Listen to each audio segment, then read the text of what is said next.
तो डॉक्टर अली सकलैन माहिर अमराज गुर्दा हमारे साथ मौजूद हैं। डॉक्टर साहब वेलकम कहेंगे पाकिस्तान मॉर्निंग में। मसला बड़ा पेचीदा है और जब तक ज़्यादा आपको प्यास ना लगे या मौसम ज़्यादा गर्म ना हो, पसीना ना आए, तो इंसान पानी की तरफ तवज्जो नहीं देता। फिर अल्टीमेटली गुर्दों की पथरी और दीगर मसाइल, वो आप बताइए कि क्या क्या हो सकते हैं। जी thank you so much. First of all तो आपको भी रमज़ान मुबारक और पूरे खैर मुबारक सब आपको भी मुबारक, उम्मा को रमज़ान मुबारक हो।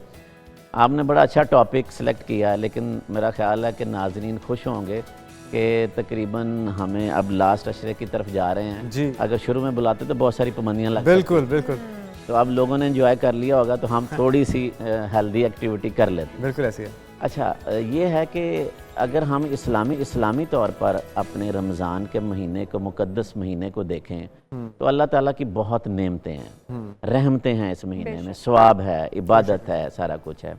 बहुत सारी रिसर्च भी दुनिया में हुई है, हेल्दी लोगों पे देखा गया है कि भी क्या इसके बॉडी के ऊपर कोई नेगेटिव इफेक्ट्स आते हैं, तो वो भी नहीं मिले। लेकिन क्योंकि रमज़ान से जो लोग फास्ट करते हैं, मतलब बहुत सारी रिसर्च लगी है, बल्कि उल्टा देखा गया है कि इसके फ़वाइद बहुत ज़्यादा मिले। लेकिन इस चीज़ को बुनियाद हम बनाते हैं कि ये हेल्दी लोगों के लिए बात हो रही है। अब हम आ जाते हैं कि हमारा टॉपिक है कि जो पेशेंट्स ऑलरेडी किडनी डिजीज़ में किसी न किसी में मुब्तला हैं, मतलब किसी को पथरी है, किसी को और गुर्दे की बीमारी हो सकती है, शुगर की वजह से, ब्लड प्रेशर की वजह से है, तो आगे जाके बात करेंगे कि क्या उनको रोज़ा रखना चाहिए, लेकिन इसके इफ़ेक्ट बता देता हूँ। अब आपने बात की है जिस तरह डिहाइड्रेशन, हमारा जो मुल्क है ये गर्म ममालिक में शामिल होता है, लेकिन अल्लाह का ये शुक्र है कि अभी जो रोज़े आ रहे हैं तकरीबन एक दरमियाने मौसम के रोज़े हैं, बड़े अच्छे मौसम वाले हैं, लेकिन इसके बावजूद 13 घंटे की आपकी फास्टिंग है। अब यहाँ पे एक बात बड़ी अहम बताता चलूँ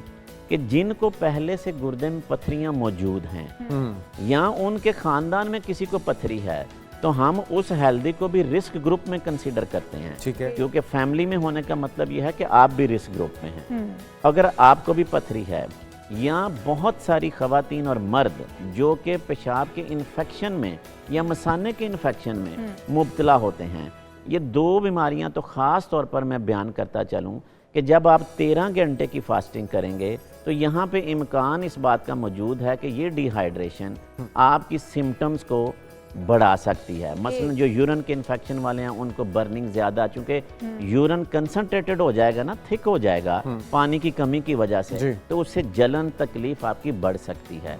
अगर आप ऐसी बीमारी में मुब्तला हैं तो मुआलिज से ज़रूर मशवरा कर लीजिएगा रोज़े रखने से पहले।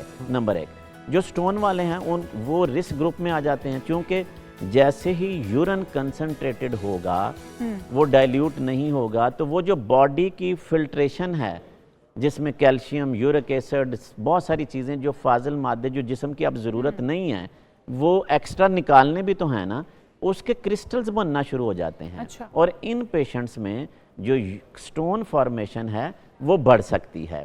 ये तो बात होगी स्टोन की और इन्फेक्शन। डॉक्टर साहब यहाँ पर मैं जानना चाहूँगी बीच में कि अगर फास्टिंग हमने कर लिया, अब रोज़ा भी हम पर फ़र्ज़ है, बीमारी की हालत में तो हमें बहुत छूट भी दी गई है, लेकिन अगर हम रोज़ा रख लेते हैं तो हम पानी की कमी को इफ्तार के औकात में या सहर के औकात में पूरा भी तो कर सकते हैं। जी बिल्कुल, बहुत अच्छा सवाल है ये, और इसी तरह ही होता है। फिर हम अगर मरीज़ के गुर्दे ठीक काम कर रहे हैं लेकिन वो पथरियों वाला है और वो रखने की मेरा मतलब ख्वाहिश भी रखता है, जो हर मुसलमान है, फिर हम उनको यही गाइड करते हैं कि आपने सहरी और अफ्तारी के बाद टिल सहरी, क्योंकि वो एक टाइम आपको लंबा मिलता है अफ्तारी के बाद का, वक्तन फ़क्तन आप लिक्विड का इस्तेमाल करते जाएं, बढ़ाते जाएं सुबह तक, ताकि आपका जो यूरिन है वो डाइल्यूटेड रहे और ज़्यादा पास होता रहे, यूर क्रिस्टलाइजेशन ना हो। लेकिन इसके बावजूद ये जो 13 घंटे का गैप है ना, ये फिर भी हमारे किडनी के इन फंक्शंस को मुतासर कर सकता है, सारों को नहीं।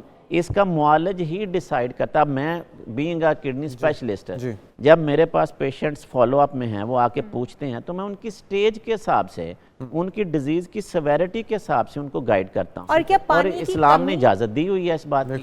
डॉक्टर साहब, क्या पानी की कमी, डिहाइड्रेट होना ही एक बड़ी वजह हो सकती है गुर्दों के फेल हो जाने, गुर्दों में पथरी हो जाने की, या फिर कोई और भी वजूहात हैं? जी बिल्कुल, ये एक बहुत बड़ी वजह, और ख़ासकर ये जो सीज़न है, अभी आप देखें कि जो डायरिया है, डायरिया में क्या हो रहा है कि जिस्म से पानी निकल रहा है, इसके साथ किडनी शट डाउन हो जाते हैं, उसमें इन्फेक्शन और पानी की कमी दोनों ही कंट्रीब्यूट करते हैं। اس کے علاوہ بہت سارے فیکٹرز ہیں کہ جو کڈنی کو ڈیمیج کر سکتے ہیں. مثلا دنیا میں سب سے بڑی وجہ وہ ڈائبٹیز ہے. شوگر کے پیشنٹ اگر شوگر کنٹرول نہیں رکھیں گے تو بھی ان کے کڈنی ڈیمیج ہوتے ہیں. ہائپر ٹینشن, بلڈ پریشر کا بڑھ جانا, وہ پیشنٹ جو ہیں وہ کڈنی ڈیمیج میں. اچھا, سب سے بڑی بات یہ ہے کہ سیلف میڈیکیشن اور پین کلرز, جو دوائیوں کا غیر ضروری استعمال, یا وہ بازو کا جو کچھ تھے نوجوان استعمال کرتے ہیں, بہت بڑی drugs وجہ ہے. استعمال اور کرتے جتنے ہیں. ینگ پیشنٹس ہیں وہ ان کے ساتھ آتے ہیں اور ان کے کڈنی ڈیمیج ہوتے ہیں.